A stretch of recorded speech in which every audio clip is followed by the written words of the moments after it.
Hello dear students, welcome to Sangeeta's English corner. हम अपनी आज की वीडियो में क्लास 12 फ्लेमिंगो बुक का चैप्टर 3 जिसका नाम है डीप वाटर, इसकी स्टोरी जानेंगे। इसे विलियम डॉगलस ने लिखा हुआ है। ये एक ऑटोबायोग्राफिकल नोट है। ये घटना उनके साथ घटित हुई थी जिसे उन्होंने लिखा हुआ है। ये बहुत ही इंटरेस्टिंग स्टोरी है क्योंकि इस स्टोरी में हमारे राइटर ने उनके दिमाग में बचपन से एक डर बैठा हुआ था। फियर ऑफ वाटर, पानी से डर बैठ गया था, उस पर जीत हासिल की है। हम सबके साथ भी कभी ना कभी ऐसा होता है, कई बार ऐसा होता है कि कोई डर बचपन से हमारे दिमाग में बैठ जाता है और हम उस डर से ओवरकम नहीं हो पाते, उस पर जीत हासिल नहीं कर पाते और वो डर कई बार हमारे रास्ते में रुकावट बनता है। तो आइए इस स्टोरी को रीड करते हैं और देखते हैं कि हमारे राइटर ने कैसे इस डर पर विजय प्राप्त की, और हम ट्राई करते हैं कि हम भी अपनी लाइफ में यदि कोई डर हमें सता रहा है, कोई डर हमारे दिमाग में बैठ गया है, तो कैसे हम उस पर विजय पा सकते हैं। So let's begin the chapter. तो सबसे पहले ऑथर का इंट्रोडक्शन देख लेते हैं। तो इस चैप्टर को लिखा है विलियम डॉगलस ने, जिनका जन्म हुआ था 1898 में और 1980 में डेथ हो गई थी। William Douglas 1898 to 1980 was born in main, Minnesota. मतलब ये मिनेसोटा स्टेट है यूएसए का, और उसकी ही जगह है जिसका नाम है मेन। यहाँ इनका जन्म हुआ था। After graduating with a bachelor of arts in English and economics, he spent 2 years teaching high school in Yakima. और अपना ग्रेजुएशन आर्ट्स और इंग्लिश में प्राप्त करने के इंग्लिश और इकोनॉमिक्स में प्राप्त करने के बाद उन्होंने 2 साल टीचिंग कहाँ की, याकीमा नाम का जो शहर है उसके हाई स्कूल में इन्होंने पढ़ाया। However he got tired of this and decided to pursue a legal career. हालांकि वो इस जॉब से बोर हो गए और फिर उन्होंने अपना करियर कानून में मतलब लॉ की तरफ करने का डिसाइड किया। He met Franklin D. Roosevelt at Yale and became an advisor and friend to the president. और येल नामक जगह में, येल नामक शहर में वो फ्रैंकलिन डी रूजवेल्ट नाम के व्यक्ति से मिले और प्रेसिडेंट के मतलब राष्ट्रपति के एडवाइज़र और दोस्त, फ्रेंड बन गए। Douglas was the leading advocate of individual rights. Douglas जो ह्यूमन राइट्स होते हैं, मानव अधिकार होते हैं, उसके लीडिंग एडवोकेट थे, बहुत प्रमुख एडवोकेट थे, खास एडवोकेट थे। He retired in 1975 with a term lasting 36 years and remains the longest serving justice in the history of court. और उन्होंने और वो 1975 में रिटायर हो गए। उन्होंने 36 years की नौकरी की और ये वहाँ के इतिहास में सबसे लंबे समय तक जज रहने वाले कोर्ट में इनकी हिस्ट्री बन गई। लॉन्गेस्ट सर्विंग जस्टिस के रूप में इनकी हिस्ट्री बन गई। The following excerpt is taken from of men and mountains by William O Douglas.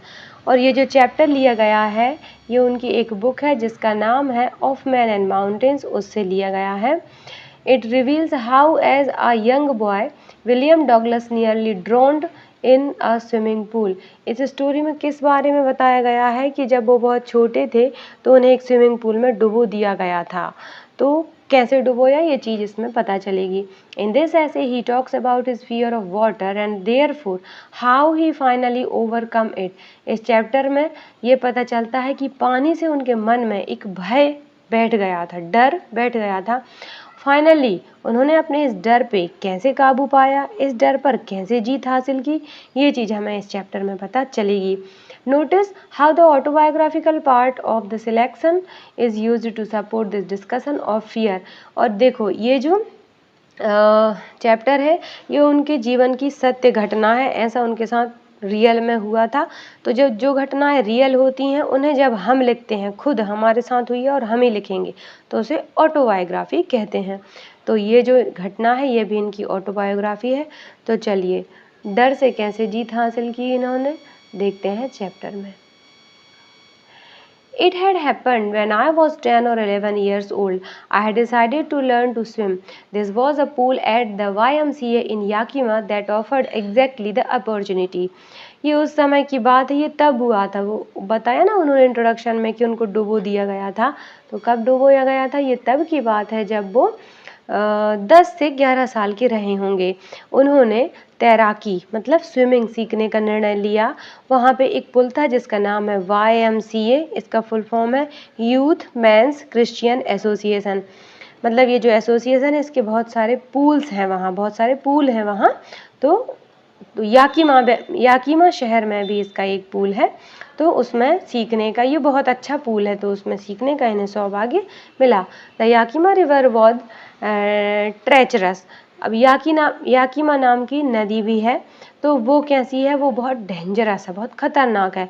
Mother continually warned against it and kept fresh in my mind the details of each droning in the river. और ये जो नदी है ये बहुत dangerous है, इसमें कई लोग डूब चुके हैं। तो इनकी जो माँ है वो बार बार उन्हें ये बात याद दिलाती है ताकि ये उस नदी में स्विमिंग के लिए ना जाएं कि वहाँ पे कितने लोग डूब गए थे। तो उनकी स्टोरी सुना के उनको वो चीज़ मतलब याद दिलाती कि वहाँ वो नदी जो है वो ठीक नहीं है, वो सेफ़ नहीं है। But the YMCA pool was safe, लेकिन जो YMCA pool है वो बहुत सेफ है। It was only 2 or 3 feet deep at the shallow end, and while it was 9 feet deep at the other, the drop was gradual. जो pool होते हैं वो क्या होते हैं? एक तरफ से बहुत कम हल्के होते हैं, मतलब उनकी जो गहराई होती है वो उथली होती है, ज़्यादा गहरी नहीं होती। और एक तरफ से बहुत गहरे होते हैं। क्यों? क्योंकि जो व्यक्ति सीखने के लिए जाएगा सबसे पहले वो हल्के में सीखेगा, उसके बाद वो गहराई में भी तो सीखेगा, तभी तो ठीक तरीके से तैराकी सीख पाएगा। तो शैलो एंड पर ये सिर्फ 2 से 3 फीट की ही गहराई पे है, और जो डीप एंड है इसका वो 9 फीट की गहराई पर है। तो इस नदी का जो ढलान है, जो ड्रॉप है, वो भी बहुत ही आराम से है, धीमा धीमा है, ग्रेजुअल है। एकदम से पानी इसमें नहीं आता, आराम से मतलब आता है पानी, बहुत स्पीड से नहीं आता। I got a pair of water wings and went to the pool. अच्छा, इन्होंने वाटर विंग्स के एक जोड़ी वाटर विंग खरीद लिए और पूल की तरफ चल दिए। वाटर विंग क्या होते हैं? ये बाह में पहन लिए जाते हैं, जो छोटे बच्चे पहनते हैं, जिसकी वजह से वो पानी में डूबते नहीं हैं, ऊपर जो तैरते रहते हैं बच्चे, उनकी वजह से, ताकि डूबे ना, इसकी वजह से वो यहाँ आर्म्स पे पहन लेते हैं, तो उनको वाटर विंग्स बोलते हैं। आई हेटेड टू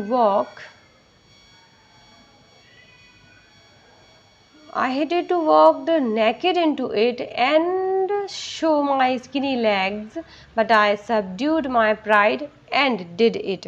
अब हमारे जो राइटर हैं उनको, चूँकि वो बहुत दुबले पतले हैं, बहुत स्किनी हैं वो, तो इस वजह से उनको वो जो स्विमिंग की ड्रेस रहती है, तो वो ड्रेस जिसमें निक्कर अकेली रहती है, तो वो उनको अच्छी नहीं लगती, बिल्कुल भी पसंद नहीं है, क्योंकि वो बहुत दुबले हैं, तो उनको अपने पैर बिल्कुल भी पतले पतले पैर अच्छे नहीं लगते। लेकिन उन्होंने अपने प्राइड को कम किया, क्योंकि उनको स्विमिंग सीखनी थी, और स्विमिंग सीखने के लिए चले गए। From the beginning however I had aversion to the water. शुरू में हालांकि इन्हें पानी से क्या था? एवर्जन था, घृणा थी, नफरत थी। This started when I was 3 or 4 years old and father took me to the beach in California. और ये जो भय था, ये पानी से जो घृणा होती थी, इनको नफरत होती थी, वो कब स्टार्ट हुआ? जब ये 3 साल के थे। कितने? 2 या 3 साल के थे। 3 और 4 years ओल्ड, 3 से 4 साल के बीच में इनकी उम्र रही होगी। और ये अपने पिता के साथ कैलिफोर्निया, जो कि एक शहर है, इस शहर के बीच पर गए थे। इनके पिताजी इन्हें ले गए थे। He and I stood together in the surf. तो इनके पापा और ये सर्फ में, लहरों में, बीच कैसा होता है? बीच के किनारे पे लहरें आती जाती रहती हैं, तो लहरों पर ये खड़े हुए थे। I hung on to him, yet the waves knocked me down and swept over me. देखो, जो लहरें आती जाती रहती हैं, तो आ जाती हैं और वापस भी चली जाती हैं। तो राइटर खड़े थे, तो लहर आई तो वो पापा की लेग को पकड़ के हंग हो गए होंगे, लटक गए होंगे।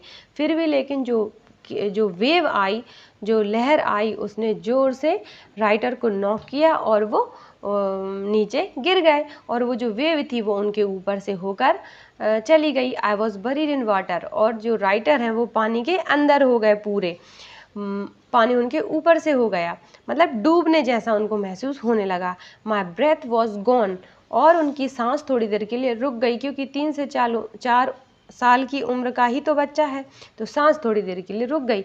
आई वॉज फ्राइटेंड, तो जो राइटर थे वो बहुत ज़्यादा डर गए। Father laughed but there was terror in my heart at the overpowering force of the wave. पापा ने तो हंस दिया, क्योंकि पापा को पता था कि वेव आई है और वापस चली जाएगी, ये कोई बड़ी बात नहीं है, ये हमेशा के लिए तो डूबा नहीं है। उन्होंने हंस दिया, लेकिन जो डर है वो हमारे राइटर के दिल में हमेशा के लिए बैठ गया। जो वो वेव आई थी उसका जो फोर्स था वो हमेशा के लिए डर उनके मन में बैठ गया। My introduction to the YMCA swimming pool revived unpleasant memories and stirred childish fear। और YMCA पूल में जब स्विमिंग सीखने के लिए गए तो उनकी बचपन की ये जो यादें थीं वो फिर से ताज़ा हो गईं। उनकी एकदम जो अनप्लीजेंट, बिल्कुल बेकार यादें जो थीं वो फिर से पुनर्जीवित हो गईं। वो उस पूल ने उनकी उस याद को फिर से उभार दिया। But in a little while I gathered confidence, लेकिन बहुत जल्दी मैंने फिर से अपना कॉन्फिडेंस वापस हासिल किया, फिर से इनने अपने अंदर विश्वास जगाया। I paddled with my new water wings watching the other boys and trying to learn by aping them. और मैंने अपने वाटर विंग्स पहन लिए इन्होंने, और पानी में अभी ये स्टार्टिंग में क्या करते हैं, सिर्फ पैर चला रहे हैं, छप छप छप इस तरीके से पैर चलाना ही बस सीख रहे हैं, और अन्य बॉयज़ को, दूसरे लड़कों को देखकर ये सीखने की कोशिश कर रहे हैं। I did this 2 or 3 times on different days, और 2-3 दिन तक, अलग अलग 2-3 दिन तक सिर्फ इन्होंने पैर ही पानी में चलाए। and was just becoming to feel at ease in the water when this misadventure happened। और वो किस लिए ऐसा कर रहे थे, 2-3 दिन तक पानी में पैर क्यों चला रहे थे, ताकि पानी के साथ वो कंफर्टेबल हो जाए। उनके मन में जो डर है, जो भय है, और जो दुर्घटना उनके साथ बचपन में हो गई थी उसको वो भूल जाएं और वो पानी में कंफर्टेबल हो जाएं, उनको ईज़ लगने लगे, आसान लगने लगे। I went to the pool when no one else was there। और फिर एक दिन की बात क्या है कि मैं एक दिन पूल गया, मतलब एक दिन गए होंगे तो वहाँ कोई भी नहीं रहा होगा। The place was quiet, और पूरा जो पूल रहा होगा वो शांत रहा होगा। The water was still, और पानी स्थिर था, शांत था। And the tiled bottom was as white and clean as the bathtub। और जो स्विमिंग पूल था उसका जो बॉटम, मतलब उसकी जो सतह जो नीचे रहती है, चूँकि पानी बहुत ही क्लीन रहता है पूल का, तो नीचे की सतह दिखाई देती है। तो वो कैसा दिखाई दे रहा था, वाइट एंड क्लीन, एकदम सफ़ेद और साफ था। कैसे, जैसे कि हमारा बाथ टब होता है, बाथ टब जिसमें नहाया जाता है। I was timid about going in alone, so I sat on the side of the pool to wait for other। और राइटर को डर लगा अकेले स्विमिंग पूल में जाने से, इसलिए राइटर ने क्या डिसाइड किया कि मैं थोड़ी देर के लिए साइड में बैठ जाता हूँ और किसी दूसरे और बच्चों के आने का इंतज़ार करता हूँ, और लोग आएंगे उसके बाद वो स्विमिंग पूल में उतरेंगे अंदर।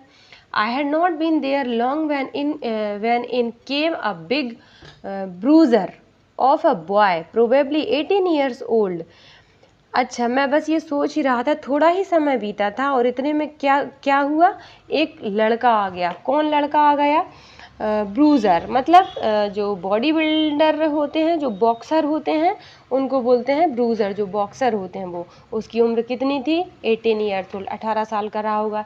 ही had thick hair on his chest, और उसके चेस्ट पर, उसकी छाती पर बहुत ही मोटे मोटे बाल थे। He was a beautiful physical specimen with legs and arms that showed rippling muscles। और वो क्या था, उसकी जो बॉडी थी वो बॉडी बिल्डर था चूँकि, तो बॉडी बिल्डिंग के हिसाब से उसकी जो बॉडी थी वो ब्यूटीफुल फिजिकल स्पेसिमेन थी, नमूने की तरह, एक मॉडल की तरह, जैसे बॉक्सर होते हैं वैसे ही उसकी बॉडी थी। और उसके हाथ और पैर वो क्या थे, रिपलिंग मसल्स थी उनमें। जो बॉडी बिल्डिंग करते हैं उनकी बॉडी ऊपर को उठ जाती है, उनकी मसल्स जो हैं ऊपर को उठ जाती हैं, फूली रहती हैं। तो ऐसी उसकी रिपलिंग मसल्स थी। He yelled hey skinny how would you like to be ducked. और स्किनी मतलब दुबला पतला जो व्यक्ति होता है उससे बोला जाता है। उसने क्या किया, उसने जोर से चिल्लाया और कहा हाई स्किनी, मतलब राइटर से कह रहा है दुबला पतला, है ना। तुम्हें कैसा लगेगा यदि मैं तुमको पानी में डुबकी लगा दूंगा तो। With that he picked me up and tossed me into the deep and. उसने ऐसा कहा और कहते ही कहते उसने मुझे उठाया और टॉस यानी उछाल दिया। कहाँ उछाल के फेंक दिया, डीप एंड में। जो पूल था उसका जो गहरा वाला एंड था, जो राइटर ने पहले बताया था कि 9 फीट गहरा है, तो गहरे वाले एंड में राइटर को फेंक दिया। अब राइटर को तो अभी तैरना आता ही नहीं है, उन्होंने तो स्टार्ट ही नहीं किया, उन्होंने तो पैर ही चलाना बस स्टार्ट किया है। लेकिन थोड़ी बहुत जानकारी जो स्विमिंग सीखने के लिए जाते हैं उनको थोड़ी बहुत जानकारी तो पहले ही दी जाती है। देखते हैं राइटर के साथ आगे क्या होता है। I landed in a sitting position, swallowed water and went at once to the bottom. और राइटर की लैंडिंग कैसे हुई पानी में, पानी के नीचे सरफेस में कैसे लैंडिंग हुई, सिटिंग पोजीशन। जैसे राइटर पूल के किनारे पे बैठे हुए थे वैसे ही सिटिंग पोजीशन में बैठने की स्थिति में उनकी लैंडिंग हो गई 9 फीट गहरे नीचे पानी में। इतने ड्यूरेशन में क्या हुआ, उन्होंने बहुत सारा पानी स्वेलो कर लिया, बहुत सारा पानी निगल लिया। And went at once to the bottom, एक ही बार में एक ही झटके में वो बॉटम पहुंच गए। I was frightened but not yet frightened out of my wits. On the way down I planned when my feet. अच्छा, अभी राइटर कह रहे हैं कि मैं डरा हुआ था, लेकिन मैं इतना डरा नहीं हुआ था कि मेरी बुद्धि ने काम करना बंद कर दिया हो, मतलब इनकी बुद्धि चल रही थी। On the way down I planned, और जब वो ऊपर से नीचे तक का जो सफ़र तय कर रहे थे, 9 फीट दूरी थी चूँकि पानी में, तो पानी में जो जाएगा तो थोड़ा समय लगेगा, तो उतनी देर में जो राइटर हैं वो क्या प्लान कर रहे थे। I planned when my feet hit the bottom I would make a big jump, come to the surface, lie flat on it and pedal to the edge of the pool। अच्छा, उतने के बीच में ये plan कर रहे हैं कि जैसे ही मेरे पैर बॉटम से टकराएंगे, नीचे के तल से, पूल के नीचे के तल में टकराएंगे, मैं बहुत ज़ोर का झटका दूंगा, बिग जंप मारूंगा। कहाँ, नीचे के सरफेस पे। तो पानी में क्या होता है, जब नीचे जोर दिया जाता है तो हमारी जो बॉडी है वो फोर्स की, जब हम नीचे फोर्स लगाते हैं तो बॉडी ऊपर को आती है पानी में, ठीक है। तो राइटर सोच रहे हैं कि मैं बिग जंप मारूंगा सरफेस पे और तेजी से क्या होगा, मैं बिग जंप मारूंगा बॉटम में और तेजी से मेरी बॉडी क्या आ जाएगी, सरफेस पे, पानी के सरफेस पे आ जाएगी।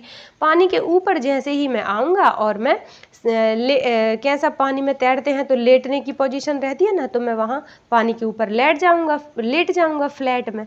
और क्या करूँगा, मेरे पैरों को पैडल करना, मतलब पैरों को छप छपाना, जो तैरने वाले रहते हैं पैरों से छप छप करते हैं पानी में, जो पानी को अलग करने के लिए, तो बस मैं वैसा करूँगा और इस तरीके से मैं एज ऑफ द पूल के किनारे पे पहुँच जाऊँगा। ऐसा वो प्लान बना रहे हैं, लेकिन देखते हैं कि ये प्लान सक्सेस होता है या नहीं होता है। It seemed a long way down. Those 9 feet were more like 90, and before I touched bottom, my lungs were ready to burst. लेकिन हो क्या रहा था कि वो जो रास्ता था 9 फीट का, वो बहुत लंबा लग रहा था राइटर को। वो जो 9 फीट हैं वो 90 फीट, 90 फीट की तरह लग रहे थे राइटर को। और वो बॉटम को टच करते अपने पैरों से, उसके पहले ही उनके जो लंग्स हैं, जो फेफड़े हैं, वो रेडी टू बर्स्ट हो गए थे। इसका मतलब उनमें पानी भी भर गया था और सांस नहीं पहुंच रही थी। But when my feet hit bottom, I summoned all my strength and made what I thought was a great spring upwards. लेकिन फिर भी जैसे ही उनके पैर बॉटम में पहुँचे, मतलब सरफेस नीचे पहुँचे, और उन्होंने अपनी पूरी शक्ति को इकट्ठा किया, समंड किया, इकट्ठा किया पूरी स्ट्रेंथ को, और वही किया जो उन्होंने सोचा था, एकदम से नीचे जोर मारा, ऊपर की तरफ वो आने लगे। जोर मारा और वो क्या सोच रहे हैं, I imagined I would bob to the surface like a cork. और वो क्या सोच रहे हैं कि अपने मन में सोच रहे हैं कि बस अब मैंने ये नीचे जो पैरों को से झटका दिया है पूरा फोर्स लगा के, तो मैं फट से उछल के बाउंस मार के और ऊपर आने वाला हूँ, बॉब होके ऊपर आ जाऊंगा सरफेस में। लाइक अ कॉर्क, कॉर्क मतलब जो वो ढक्कन रहता है शैम्पेन वगैरह की बोतल में, जब वो खोलते हैं उसको एकदम से तो वो कैसे उछलता है और एकदम से वो जो उसमें जो लिक्विड रहता है, जो कुछ भी कॉर्क जो रहता है वो बाहर आ जाता है। तो ऐसे कल्पना कर रहे हैं कि जैसे कि उस ढक्कन के कॉर्क का जो वो रहता है, कॉर्क रहता है, तो बस वैसे ही उछल के स्प्रिंग की तरह मैं एकदम से आ जाऊंगा, जैसे कि शैम्पेन की बोतल से कोक बाहर आ जाता है एकदम से।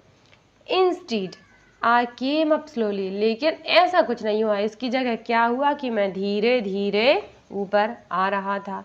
I open my eyes and saw nothing, मैंने अपनी आंखें खोली पर कुछ भी दिखाई नहीं दिया।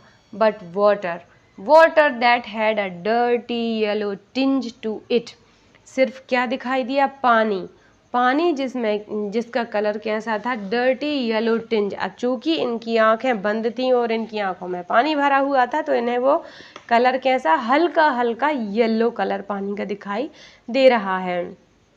आई grew panicky, I reached up as if to grab a rope and my hands clutched only at water.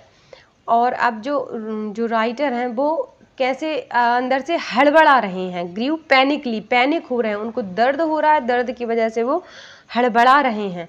और I reached up as if to grab a rope, और इन्होंने ये ऊपर पहुँचे और क्या कर रहे हैं, कोशिश कर रहे हैं, ये सोच रहे हैं कि कुछ रस्सी वगैरह जैसा कुछ होगा जिसको कि रोप यानी रस्सी, जिसको कि मैं पकड़ लूँगा, मतलब ऊपर की तरफ ये फोर्स कर रहे हैं कि कुछ रस्सी वगैरह होगी और मैं उसको पकड़ लूँगा। जब इन्होंने हाथ बढ़ाया तो ये क्या देखते हैं, my hands clutched only at water.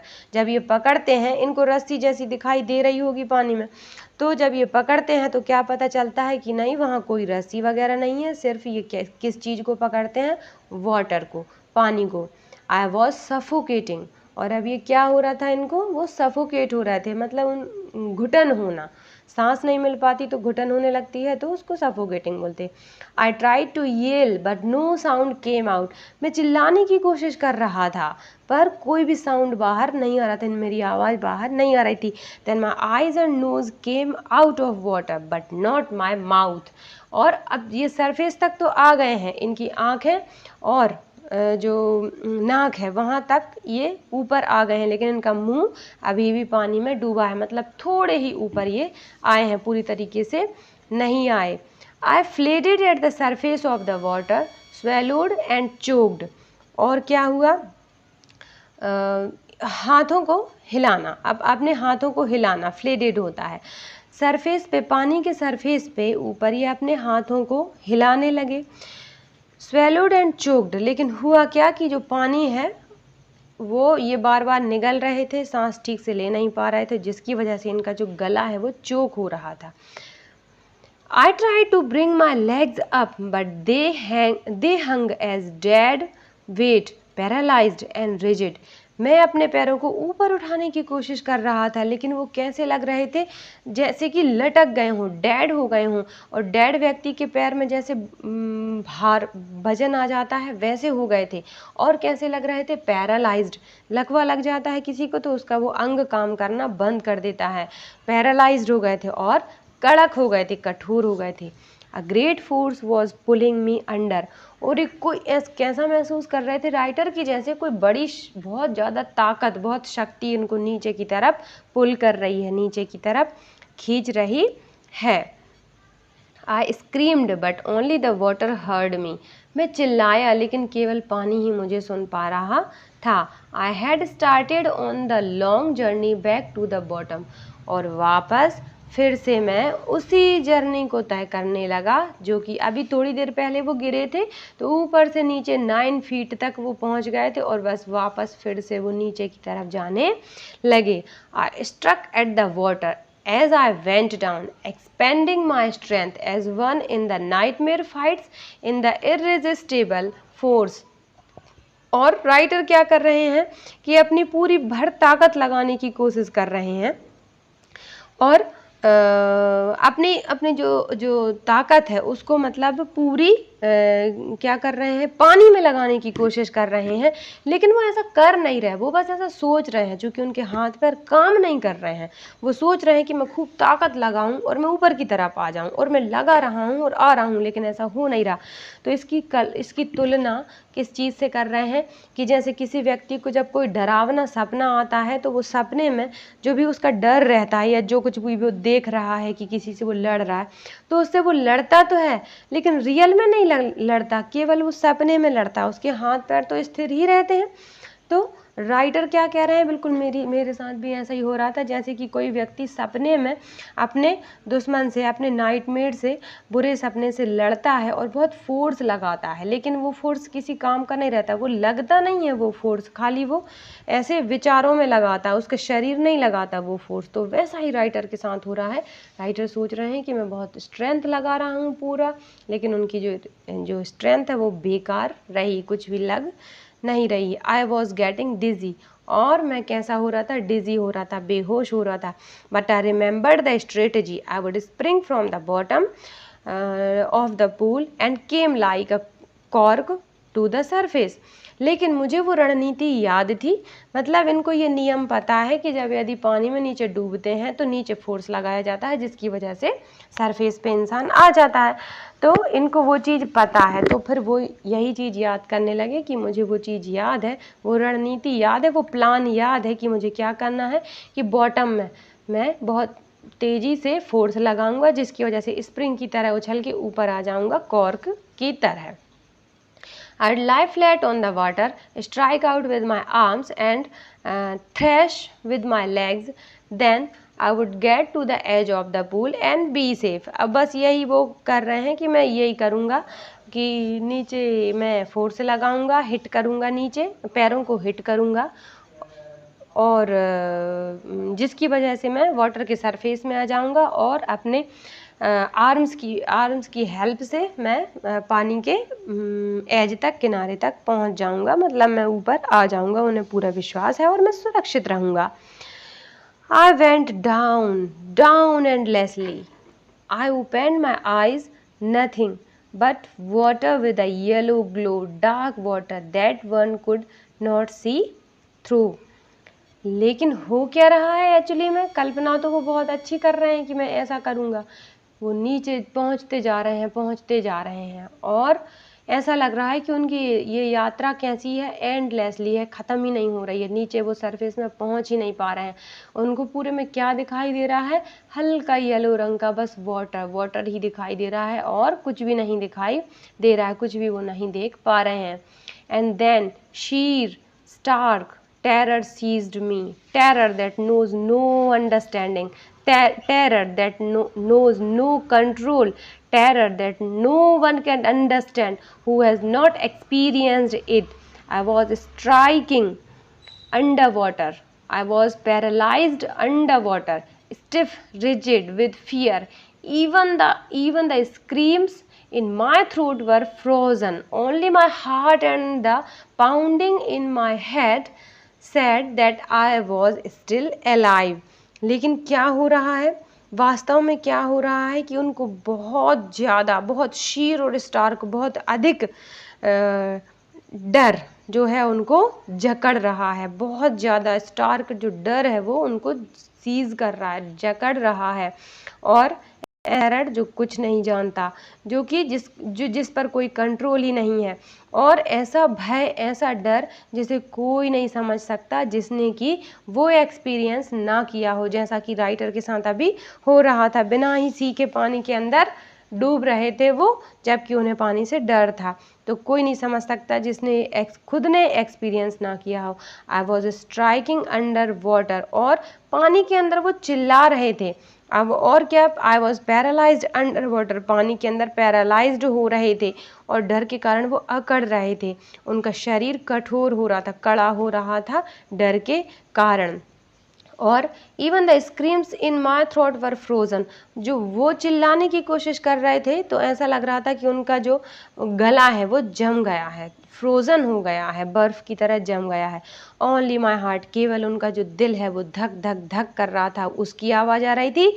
And the pounding in my head, और उनके हेड, उनका चूँकि सर दुखने लगा था बहुत अधिक पानी की वजह से, तो वो जो सर जब दुखता है तो टक टक टक की जो आवाज़ आती है, तो वो जो पाउंडिंग टक टक टक टक की जो आवाज़ आ रही थी वो चीज़ उन्हें बता रही थी कि आई वॉज स्टिल अलाइव, कि मैं अभी भी जिंदा हूँ, उनका बाकी का शरीर काम नहीं कर रहा था। And then in the midst of the terror came a touch of reason. I must remember to jump when I hit the bottom. At last I felt the tiles under me. My toe reached out as if to grab them. I jumped with everything I had. और writer जब पानी में बीच में थे और ये सब दिमाग में उनके बहुत सारे विचार चल रहे थे, उसी के बीच उन्हें याद आया अपना प्लान कि मुझे क्या करना है, कि जैसे ही मैं बॉटम में पहुंचूंगा और मुझे ज़ोर से हिट करना है अपने पैर को बॉटम में और जंप करनी है जिससे कि मैं ऊपर आ जाऊंगा और मैं सरफेस पे आ जाऊंगा। जैसे ही उनके टो, यानी कि जो लंबी वाली पैर की लंबी उंगली रहती है अंगूठे के बाद पैर में, वो बॉटम से टच हुई और उन्होंने जोर का धक्का दिया, जोर से जंप मारा। But the jump made no difference, the water was still around me. I looked for ropes, ladders, water wings, लेकिन उस जंप से कोई फर्क ही नहीं पड़ा। इसका मतलब कि वो बस मन में सोच रहे थे कि मैं जंप मार रहा हूँ, लेकिन चूंकि उनके अंदर कोई अब एनर्जी नहीं बची है, वो अनकॉन्शियस हो रहे हैं, बेहोश जैसे हो रहे हैं, तो वो सोच रहे हैं कि हाँ मैंने जंप तो मार दी है, लेकिन वो जंप नहीं कर पाए, जिसकी वजह से जिस स्थिति में वो थे वैसे ही रहे। वाटर वॉज स्टिल अराउंड, पानी अभी भी उनके चारों तरफ था। आई लुक्ड फॉर रोप्स, और अब वो रस्सी या लैडर, किसी भी प्रकार की नसैनी, वाटर विंग्स और ये सब चीज़ें देखने लगे कि काश मुझे कुछ तो मिल जाए जिसके सहारे से मैं ऊपर आ जाऊं। नथिंग बट वाटर, पर दिखाई कुछ भी नहीं दिया उन्हें, सिर्फ क्या दिया, पानी। A mass of yellow water held me, पानी चारों तरफ, पानी ही पानी, मास ऑफ येलो वाटर, वो भी येलो कलर का, वही दिखाई दिया। Stark terror took an even deeper hold on me like a great charge of electricity, और एक डर का, भय का एक तेज झटका सा आया और उनको वैसे ही होल्ड कर लिया जैसे कि जब इलेक्ट्रिसिटी, बिजली का करंट लगता है तो वो एकदम से पूरे बॉडी में फैल जाता है, करंट हमारे शरीर में बहुत जल्दी एकदम से फैल जाता है, वैसा ही भय राइटर को हुआ। I shook and trembled with fright, और डर के कारण वो हिलने लगे, कपकपाने लगे। माई आर्म्स वुडंट मूव, और मेरी बाहें मूव नहीं कर रही थी, हिल नहीं रही थी। माई लेग्स वुडंट मूव, मेरे पैर नहीं हिल रहे थे। I tried to call for help, to call for mother, nothing happened, मैंने कोशिश की मदद करने के लिए आवाज़ लगाऊं, चिल्लाऊं किसी को, मैंने कोशिश की कि मैं अपनी माँ को चिल्लाऊं मदद के लिए, लेकिन नथिंग हैपेंड, कुछ भी नहीं हुआ।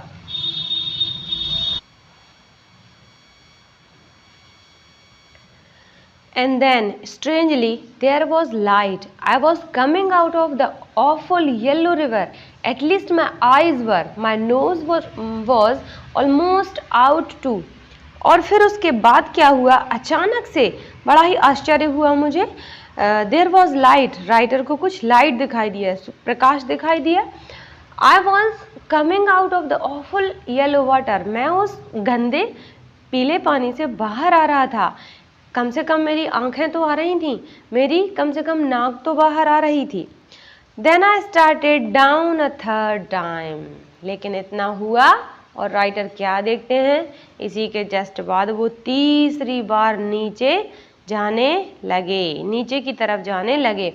आई sucked for air and got water, मैंने सांस लेने के लिए, हवा लेने के लिए जोर से सांस को अंदर खींचा, सक किया, पर क्या उनके अंदर गया? पानी गया, क्योंकि उन्हें जो थोड़ा उनके जो नाक थी और उनकी जो आँखें थी बाहर आई थी, तो उन्हें सांस खींचने के लिए उन्होंने जैसे ही अंदर को सांस खींची और एयर लेने के लिए जैसे ही सांस अंदर खींची, और इतने में वो पानी में फिर से अंदर हो गए, तो जिसकी वजह से पानी को उन्होंने और निगल लिया।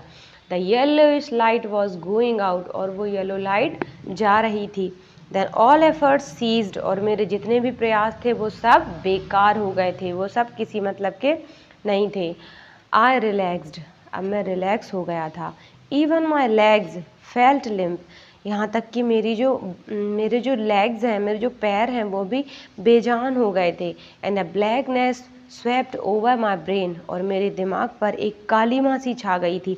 इसका मतलब अब जो राइटर हैं वो देखते हैं, या तो बेहोश होने, क्या महसूस करते हैं हम देखते हैं, बेहोश होने वाले हैं वो।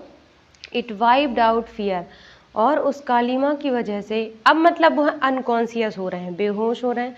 मुझे उसने मेरा it wiped out my fear, इस काली माँ ने मेरा सारा डर ख़त्म कर दिया था। इट वाइप्ड आउट टेरर, और इसने मेरा डर भी ख़त्म कर दिया था, किसी प्रकार का भय नहीं था। There was no more panic, अब किसी भी प्रकार का दर्द नहीं था। It was quiet and peaceful, अब हर जगह शांत शांत दिख रही थी मुझे, और कैसी थी? चारों तरफ शांति फैल गई थी। Nothing to be afraid of, अब किसी भी चीज़ का डर नहीं था। दिस इज़ नाइस, ये बहुत अच्छा है। टू बी ड्राउजी, कि मुझे नींद आ रही थी, मैं नींद में हो गया था, ड्राउजी हो गया था। टू गो टू स्लीप, अब मैं सोने के लिए जा रहा था। नो नीड टू जंप, अब जंप करने की कोई ज़रूरत नहीं है। टू ट्राई टू जंप, अब जंप करने की कोशिश करने की भी ज़रूरत नहीं है। It's nice to be carried gently, और ये बहुत अच्छा लग रहा था कि मैं धीरे धीरे नीचे ले जाया जा रहा था। To float along in space, और अब मैं आसमान में तैरने वाला था, तैर रहा था। टेंडर आर्म्स अराउंड मी, बहुत ही नाजुक सी बाहें मुझे थाम रही थीं, दोनों तरफ मेरे बहुत ही नाजुक बाहें थीं। टेंडर आर्म्स लाइक मदर्स, कैसी सॉफ्ट बाहें थीं, कैसी बाहें थीं जैसे माँ की बाहें बहुत सॉफ्ट होती हैं, वैसे ही। Now I must go to sleep, अब मुझे सोने के लिए जाना ही होगा। मतलब अब राइटर महसूस कर रहे हैं कि उनका ये लास्ट डे है, अब वो मरने वाले हैं। तो राइटर अब ये चीज़ें महसूस कर रहे हैं जो कि मरते समय व्यक्ति महसूस करता है। तो चैप्टर को आगे रीड करते हैं और देखते हैं कि क्या हुआ राइटर के साथ आगे।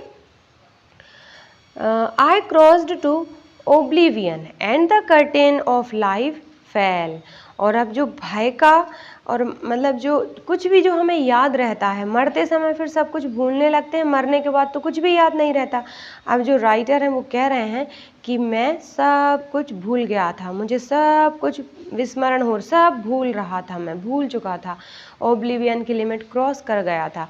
And the curtain of life fell, और मेरे जीवन का पर्दा गिर गया। मतलब राइटर सोच रहे हैं कि मैं मर गया। देखते हैं आगे कि क्या राइटर वास्तव में डेड हो गए। The next I remember I was lying on my stomach beside the pool vomiting. आगे राइटर को जो याद आई बात, वो क्या देख रहे हैं कि आगे मुझे जो भी याद आया वो ये था कि मैं पूल के बाजू में लेटा हुआ हूँ और पेट के बल लेटा हुआ हूँ और उल्टी कर रहा हूँ, वोमिटिंग कर रहा हूँ। The chap that threw me in was saying, but I was only fooling. और वो बदमाश जिसने मुझे पूल में फेंका था, वो किसी से कह रहा था कि मैं तो मजाक कर रहा था, मैं तो इसे मूर्ख बना रहा था। Someone said, the kid nearly died. Be all right now. Let's carry him to the locker room. ये बच्चा मरने वाला है, ये बिल्कुल मरने की कगार पर है, और तुम कह रहे हो कि तुम मजाक कर रहे थे, अब तुम ठीक हो जाओ। Be all right now. चलो अब इसे लॉकर रूम के यहाँ रख लेते हैं। Several hours later, बहुत घंटों बाद, I walked home. I was weak and trembling. बहुत घंटों के बाद मैं घर गया और मैं कैसा महसूस कर रहा था? बहुत कमज़ोर महसूस कर रहा था और ट्रेम्बलिंग महसूस कर रहा था, कांप रहा था। I shook and cried When I lay on my bed, और जब मैं अपने बिस्तर पर लेटा हुआ था तो मैं बहुत हिल रहा था और कांप रहा था। I couldn't eat that night, उस रात मैंने कुछ भी नहीं खाया था। For days a haunting fear was in my heart, haunting fear मतलब कोई डर जो बहुत बुरी तरह से दिमाग में बैठ जाए, दिल में बैठ जाए और वो बार बार आए, हॉन्ट करे, तो वो ऐसा डर मेरे दिल में बैठ गया था। The slightest exertion upset me, making me wobbly in the knees and sick to my stomach. और जब थोड़ा सा भी मुझे थकावट होती थी, थोड़े सा भी मुझे तनाव हुआ, तो थोड़े से तनाव में ही मेरे जो घुटने हैं और मेरा जो पेट है वो वोबली हो जाता था, बिल्कुल ढीला ढाला जर्जर, जैसे बहुत बीमार हो ऐसा हो जाता था। I never went back to the pool. I feared water. I avoided it whenever I could. और फिर उसके बाद मैं कभी भी पूल वापस नहीं गया। पानी से अब मैं डरने लगा था। जहाँ जहाँ मुझे पानी दिखाई देता था मैं उसे अवॉइड करने की कोशिश किया करता था। A few years later, when I come to know the water of the cascades, I wanted to get into them. कुछ सालों के बाद जब मैंने एक झरना देखा, कैस्केड से यानी झरना देखा, तो मेरा मन हुआ कि क्यों ना मैं उस झरने में अंदर उतरूं। And whenever I whether, और जब भी मैंने ये करने की कोशिश की, whether I was wading the Tieton और बम्पिंग रिवर और bathing in warm lake of the goat rocks, the terror that had seized me in the pool would come back. तो जब जब भी राइटर ने ये कोशिश की कि वो पानी के संपर्क में आए, चाहे वो वेडिंग रहा हो, वेडिंग रहा हो, वेडिंग यानी क्या होता है, पानी में चलना, थोड़ा छप छप करके चलना, मतलब एंजॉय करना। तो ये जो टाइटन और बम्पिंग रिवर है एक नदी का नाम है। तो जब जब मैंने टाइटन और बम्पिंग नाम की नदी में बेडिंग करने की कोशिश की, या फिर मैंने वार्म लेक, गोट रॉक्स नाम की जगह में जो वार्म लेक है, जो झील है, उसमें नहाने की कोशिश की, the terror has seized me in the pool would come back, और वो डर जिसने जो कि पूल में मेरे अंदर बैठ गया था, जिसने मुझे सीज कर लिया था, वो वापस आ जाता था। It would take possession of me completely, उस डर ने मुझ में, मेरे अंदर पूरी तरीके से घर बना लिया था। My legs would become paralysed, और उस समय मेरे जो पैर रहते हैं वो पैरालाइज्ड हो जाते थे, बेजान हो जाते थे। Icy horror would grab my heart, और वो डर जो कि मेरे दिल में बैठ गया था, बर्फ की तरह जम गया था, वो मुझे जकड़ लेता था।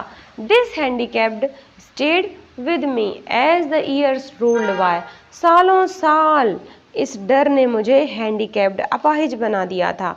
In canoes on Maine lakes fishing for hand locked salmon, अब यहाँ पर बहुत सारी मछलियों के नाम बताए हैं राइटर ने। वो जहाँ जहाँ जाते थे, कैनोज यानी स्मॉल बोट होता है, तो मेन लेक में जब भी वो फिशिंग के लिए जाते थे, छोटी बोट में, छोटी जो बोट होती है उसमें, तो क्या होता, कौन सी मछली पकड़ने के लिए जाते थे, सैल्मन नाम की मछली को पकड़ने के लिए जाते थे। तो क्या होता था, और क्या होता था, बास नाम की मछली को पकड़ने के लिए न्यू हैम्पशायर जाते थे। Trout fishing on the Deschutes and Metolius in Oregon, Oregon नाम की जगह में जब भी जाते थे, डिस्यूट्स और मेटोलियस नाम की जगह जाते थे फिशिंग के लिए। और fishing for salmon on the Columbia, Columbia जब भी जाते थे सैल्मन नाम की मछली को पकड़ने के लिए। At Bumping Lake in the Cascades, और जब भी वो बम्पिंग लेक की कैस्केड यानी झरने में जाया करते थे। वेन एवर आई वेंट, जहाँ जहाँ भी मैं गया, the haunting fear of the water followed me, उस हॉन्टिंग फियर ने मेरा पीछा किया। It ruined my fishing trips, और ये मेरी फिशिंग ट्रिप को हमेशा बर्बाद कर दिया करता था। deprived me of the joy of canoeing, boating and swimming, और ये जो हॉन्टिंग फियर था इसने मुझे कैनोइंग से, छोटी नाव चलाने से, और बोटिंग से और स्विमिंग से सबसे वंचित कर दिया था।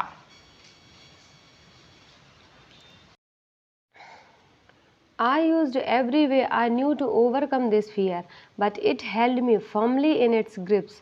Finally, one October, I decided to get an instructor and learn to swim. और राइटर कह रहे हैं कि मैंने पूरी कोशिश की कि मैं इस डर से ओवरकम हो जाऊं, बाहर निकल जाऊं, लेकिन इस डर ने मुझे बहुत फर्मली पकड़ के रखा था, ग्रिप इसकी बहुत मजबूत थी। तो फाइनली मैंने अक्टूबर में डिसाइड किया कि मैं एक तैरने वाला इंस्ट्रक्टर से, मतलब जो तैरना सिखाते हैं वो इंस्ट्रक्टर से मैं स्विमिंग सीखूंगा। I went to a pool and practised 5 days a week an hour each day. और मैं पूल गया और सप्ताह में 5 दिन 1 घंटे के लिए तैराकी सीखता था। The instructor put a belt around me, a rope attached to the belt went through a pulley that ran on an overhead cable। और इंस्ट्रक्टर ने मेरी कमर पर एक बेल्ट बांध दिया था और वो बेल्ट एक बहुत मोटी रस्सी से बंधा हुआ था जो जाके वहाँ केबल में बंध जाती थी, वो रस्सी बंधी हुई थी। इससे जो राइटर हैं वो पानी में उतरेंगे तो रस्सी के कारण डूबेंगे नहीं।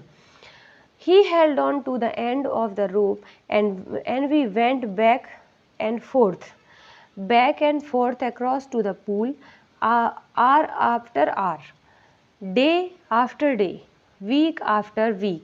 और हर सप्ताह अब ये क्या किया करते थे कि जो रस्सी राइटर की कमर में बांधने के बाद फिर पूल में जाते थे। दिन प्रतिदिन, सप्ताह प्रति सप्ताह तक उन्होंने केवल क्या प्रैक्टिस करी कि पूल के साथ जो राइटर हैं वो कंफर्टेबल हो जाएं, मतलब उसमें रहना सीख जाएं। On each trip across the pool a bit of this panic seized me. लेकिन हर बार जब भी वो पूल में जाते थे, जैसे ही पूल में क्रॉस होते थे और उनका जो पुराना डर था वो क्या होता था, उनको फिर से जकड़ लेता था। Each time the instructor relaxed his hold on the rope and went under, some of the old terror returned and my legs froze। हर बार जब भी इंस्ट्रक्टर उनकी जो रस्सी है उसको ढीला करते थे और वो जो उनका पुराना जो डर था वो कहीं ना कहीं वापस आकर इनके फिर से पैरों को फ्रोज कर देता था, जमा देता था, इनके पैर आगे ही नहीं बढ़ते थे। It was 3 months before the tension began to slack।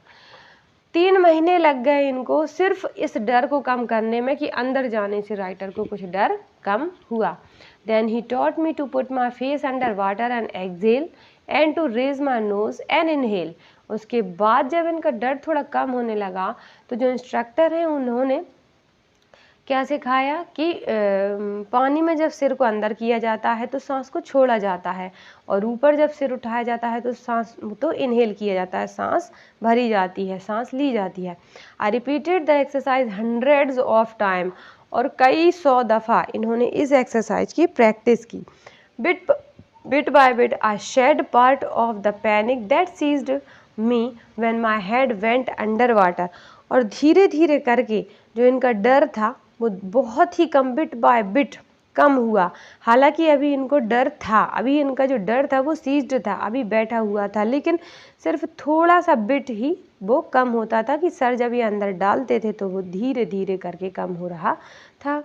Next he held me at the side of the pool and had me kick with my leg. उसके बाद उन्होंने पूल पर साइड में केवल पैरों को किक करना सिखाया, पैरों को किक करना सिखाया, पैर चलाना पानी में सिखाया। For weeks I did just that. कई सप्ताहों तक मैंने सिर्फ इतनी ही एक्सरसाइज की। At first my legs refused to work but they gradually relaxed and finally I could command them. पहले तो मेरे पैरों ने इनकार कर दिया, मतलब इनके पैर काम नहीं किया करते थे, जैसे कि पैर मना कर रहे हों काम करने से, बट धीरे धीरे ये रिलैक्स हुए और फाइनली अपने पैरों पर इन्होंने कमांड हासिल कर ली।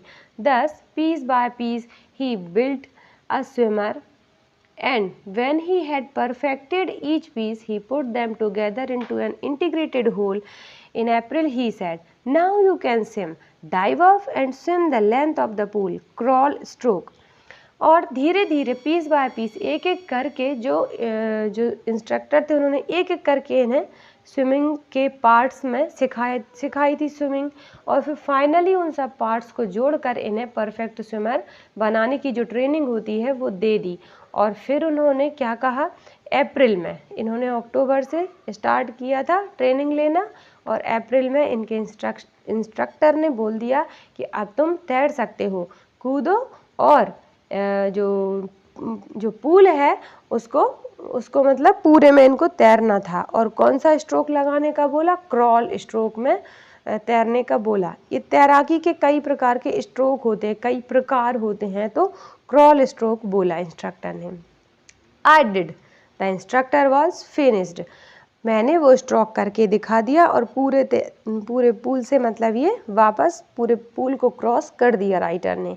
तो इंस्ट्रक्टर का काम यहाँ ख़त्म हो गया, जो भी उसे ट्रेनिंग देनी थी वो यहाँ ख़त्म हुई। But I was not finished, I still wondered if I would be terror stricken when I was alone in the pool. लेकिन अभी मेरा काम ख़त्म नहीं हुआ था। अभी भी मुझे आश्चर्य होता था कि अभी भी जब मैं पानी के अंदर अकेला होता हूँ, पूल में अकेला होता हूँ, तो फिर से मुझे डर लगता है। I tried it, I swum the length up and down, और फिर मैंने इसको दूर करने के लिए कोशिश की। और क्या करते थे कि ये अप एंड डाउन बार बार पूल में तैराकी किया करते थे। Tiny vestiges of old terror would return, लेकिन एक थोड़े से हिस्से में कहीं ना कहीं उस डर का निशान रह जाता था और वो वापस आ जाता था। But now I could frown and say to that terror trying to scare me, है well here is to you, look, and off I would go to another length of the pool. लेकिन अब क्या अंतर आ गया था कि writer डर से क्या कहते थे, अब ये अंतर आ गया था कि मैं उस डर से कह सकता था, अच्छा तो तुम मुझे डराने की कोशिश कर रहे हो, वेल देखो मैं यहाँ हूँ, देखो मैं यहाँ से वहाँ एक तरफ से लेके दूसरे किनारे तक पूल में जा सकता हूँ। इसका मतलब ये है कि राइटर को अब कॉन्फिडेंस आ गया था और वो अपने डर से अब ये कहते थे कि अब तुम मुझे डराने की कोशिश नहीं कर सकते, तुम मुझे डरा रहे हो, फिर भी मैं अब नेक्स्ट पूल के दूसरे किनारे जरूर जाऊंगा, तैर के जरूर दिखाऊंगा। दिस वेंट अंटिल जुलाई, और ऐसा कब तक चला, जुलाई तक, ठीक, 1 महीने इन्होंने खूब प्रैक्टिस की। बट 1 महीने नहीं, अप्रैल में ये परफेक्ट हो गए थे। तो अप्रैल से लेके पूरे जुलाई तक देखो ये सिर्फ प्रैक्टिस ही प्रैक्टिस करते रहे, लेकिन डर अभी भी इन्हें सता रहा था। But I was still not satisfied, लेकिन अभी मैं सेटिस्फाई नहीं था। आई was not sure that all the terror had left, मुझे पूरा विश्वास नहीं था कि मेरा पूरा डर दूर हो गया है। So I went to the lake, इसलिए मैं झील गया। कौन सी झील गया, वेंटवर्थ इन न्यू हैम्पशायर, ये झील का नाम है, जगह का नाम है, न्यू हैम्पशायर की ये झील गए।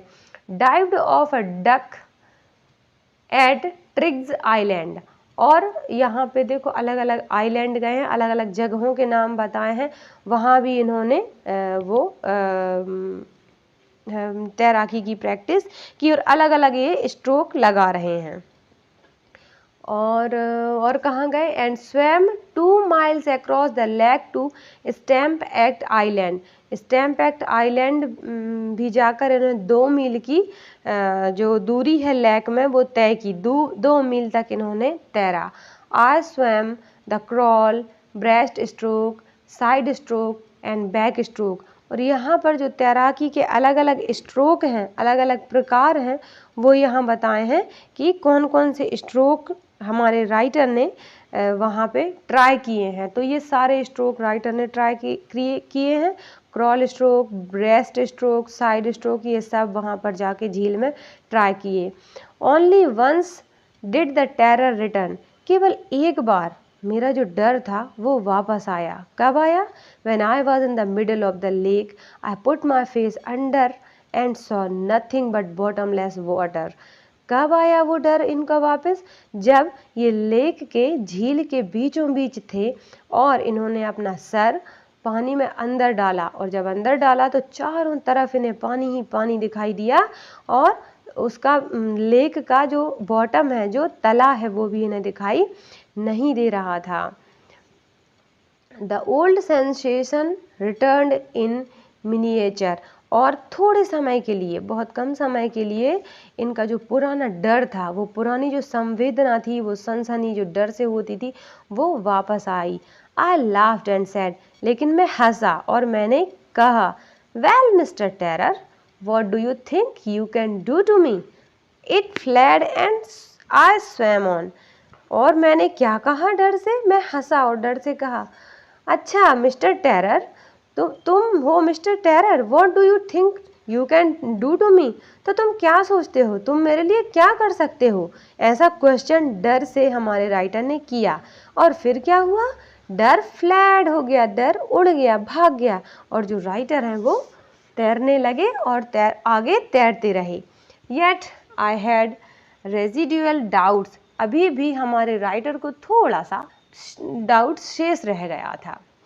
At my first opportunity, I hurried west, went up the Titan to Conrad Meadows। तो ये जगह का नाम है, और उन्होंने जहाँ वो रहते थे उससे वेस्ट में, उससे पश्चिम में टाइटन रिवर होगी कहीं, वहाँ पे ये कॉनरेड मीडोज नाम की जगह पर गए। Up the Conrad Creek trail to Mead Glacier and camped in the high meadow by the side of warm lake। Warm lake के साइड में एक मीडो होगा, मतलब घास का मैदान होगा। वहाँ से हमारे राइटर ने इस जगह, जो ये जगह का नाम लिखा हुआ है, जहाँ मीड ग्लेशियर से बनी हुई है वो जो लेक है, वहाँ पे जाके तैराकी की प्रैक्टिस की। The next morning I stripped, dived into the lake and swam across to the other shore and back just as डो कॉर्पन। तो ये बता रहे हैं कि उस जगह जाके इन्होंने नेक्स्ट मॉर्निंग क्या किया, अपने कपड़े अलग किए और उस लेक में छलांग लगाई, और एक किनारे से दूसरे किनारे, एक छोर से दूसरे छोर तक जाकर ये वापस भी आ गए। जैसा कि ये डो कॉर्पन ये नाम के कोई व्यक्ति होंगे, उन्होंने किया होगा, उसी तरीके से इन्होंने भी स्विमिंग की। I shouted with joy and Gilbert Peak returned the echo. I had conquered my fear of water। और जब उस खतरनाक, शायद वो जो लेक होगी वो सबसे ज़्यादा खतरनाक होगी, सबसे ज़्यादा डर लगता रहा होगा राइटर को वहाँ। और जब वहाँ पर हमारे राइटर ने स्विमिंग कर ली, एक किनारे से दूसरे किनारे जाकर वो वापस भी आ गए, तो वो खुशी के मारे शाउटेड, चिल्लाया उन्होंने।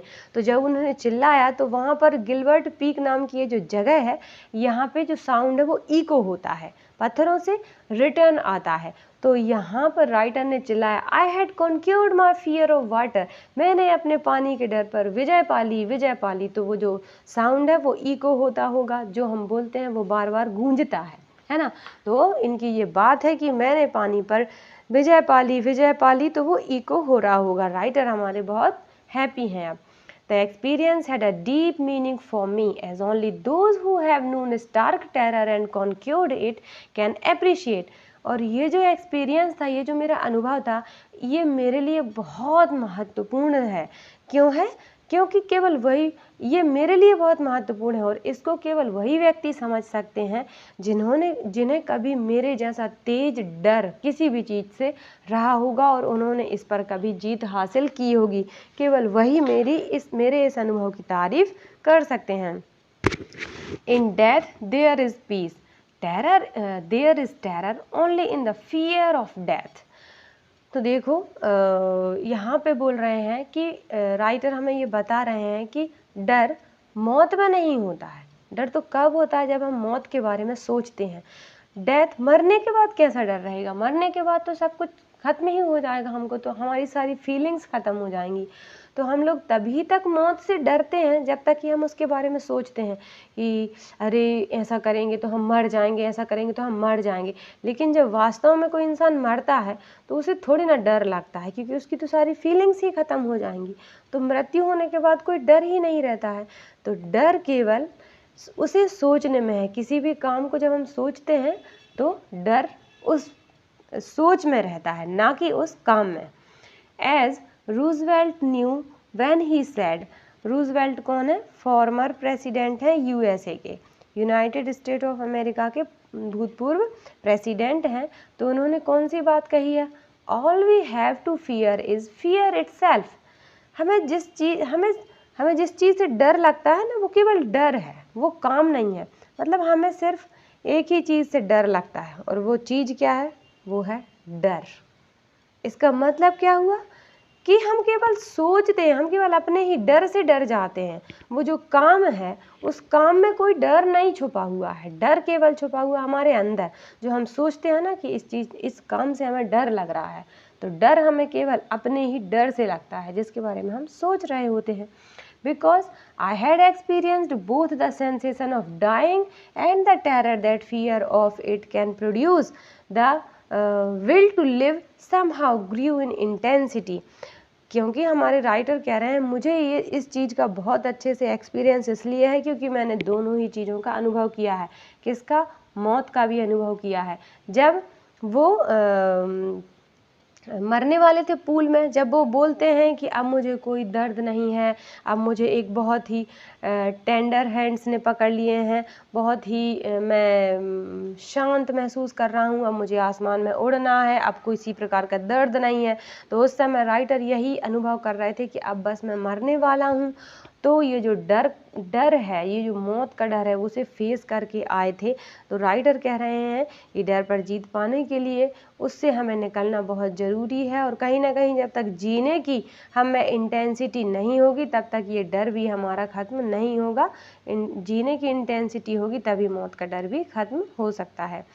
At last I felt released, अंत में मैं अपने आप को रिलीज्ड मतलब आज़ाद महसूस कर रहा हूँ, मुक्त महसूस कर रहा हूँ। Free to walk the trails and climb the peaks and to brush aside fear, और अब मैं फ्री महसूस कर रहा हूँ कि मैं किसी भी छोटे मोटे रास्ते पर भी, जो बिल्कुल पगडंडी जैसा रास्ता होता है, उस पर भी चल सकता हूँ। क्लिम्ब द पीक्स, और मैं माउंटेन पर भी, ऊंचाई पर भी चढ़ सकता हूँ। And to brush aside fear, brush aside fear का मतलब होता है किसी चीज़ को इग्नोर करना। अब जो डर है, मैं उसको इग्नोर भी कर सकता हूँ। मतलब डर से डर गए थे बहुत ज़्यादा, उनके दिमाग में बैठ गया था, तो इस डर से आज हमारे राइटर आज़ाद हो गए हैं। ये चीज़ बहुत मायने रखती है उनके लिए। तो इससे हमें क्या शिक्षा मिलती है कि वास्तव में उस कार्य में डर नहीं होता है। डर कहाँ होता है? हमारे मन में। जब हम अपने मन से डर को भगा देते हैं, तो वो काम, जो भी काम है जो हमें कठिन दिखाई देता है, वो सरल हो जाता है। That's all about the chapter. तो कैसी लगी ये स्टोरी? हमने इस स्टोरी में देखा कि कैसे एक एक छोटे छोटे प्रयास से राइटर ने एक बहुत ही खतरनाक डर पर विजय प्राप्त कर ली है। तो हमें क्या शिक्षा मिलती है इस स्टोरी से? कि हम भी छोटे छोटे प्रयास करके, चाहे कितना भी भयानक डर क्यों ना हो, उस पर विजय प्राप्त कर सकते हैं। और वास्तव में वो जो डर होता है, वो उस काम में नहीं होता है, डर केवल हमारे दिमाग में होता है। तो कैसे हम उस डर को अपने दिमाग से निकाल कर उस काम पर विजय प्राप्त कर सकते हैं। जो भी हम काम है उसको कर सकते हैं और डर पर विजय पा सकते हैं। तो ये स्टोरी बहुत ही मोरल है हमारे लिए, हम इससे शिक्षा ले सकते हैं। I hope you enjoyed the story. Thanks for watching. मिलते हैं अपनी अगली वीडियो में।